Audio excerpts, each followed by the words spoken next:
নিয়েছি মাঝারি সাইজের টাকি মাছ দিয়ে রান্না করব। এখানে নিয়েছি বড় সাইজের টাকি মাছ, এগুলোকে কড়া করে ভাজি করে নিব। আর এখানে নিয়েছি পেঁয়াজ, রসুন, ধনিয়া পাতা, কাঁচামরিচ।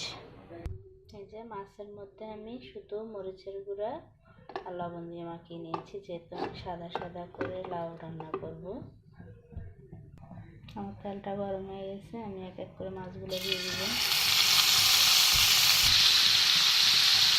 এই যে মাছগুলোকে সুন্দর করে আমি ভেজে নিয়েছি, এখন এগুলোকে কাটা বেছে নেব।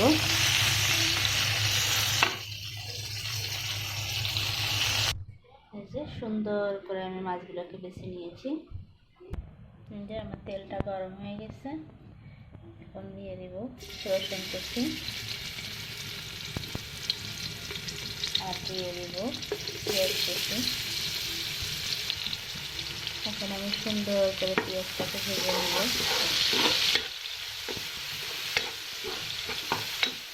পেঁয়াজের কালারটা পাল্টে যাচ্ছে, সুন্দর করে ভেজে নিব।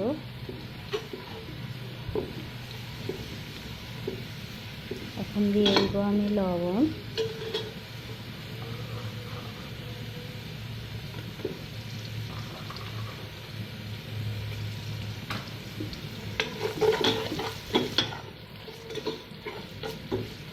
দিয়ে আবারও নেড়ে চেড়ে তারপরে দিয়ে দিব কাঁচামরিচ,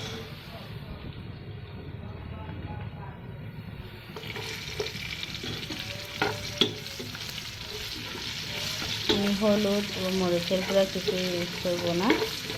এখন দিয়ে দিব আমি লাউ।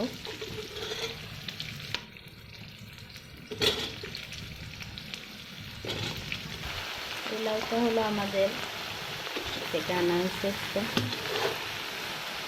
সেটাই রান্না করতেছি। লাউ দিয়ে চিংড়ি মাছ, টাকি মাছ এই দুটা দিয়ে রান্না করলে অনেক স্বাদ হয়। আমি একটা রান্না করব টাকি মাছ দিয়ে।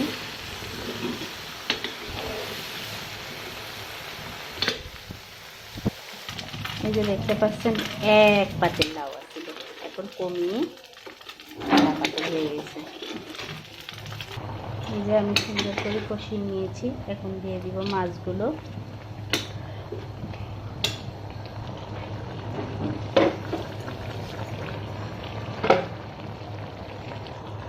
মাছগুলো দিয়ে সুন্দরভাবে নেড়ে দিব।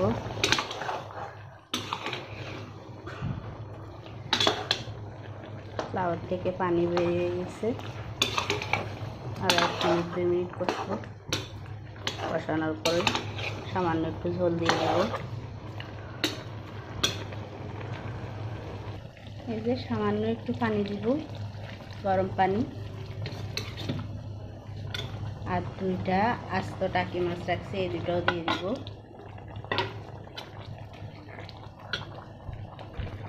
এখানে আর 4-5 মিনিট আমি চুলে রাখবো। এই যে আমার লাউটা এখন মোটামুটি হয়ে আসছে, বাগার দিব। লাউটা কত সুন্দরভাবে সিদ্ধ হয়ে গেছে দেখছেন।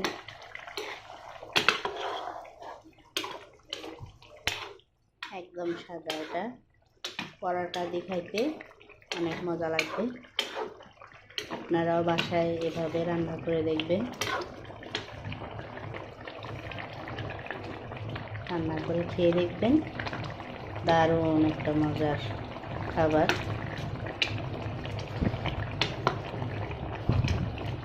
ভিডিওটা ভালো লাগলে লাইক ও কমেন্ট শেয়ার করে দিবেন।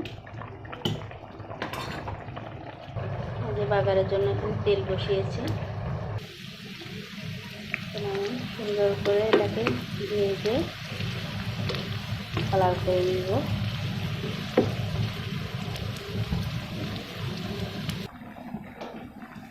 আমার বাগারটা হয়ে গেছে, এখন বাগারটা দিয়ে দিব।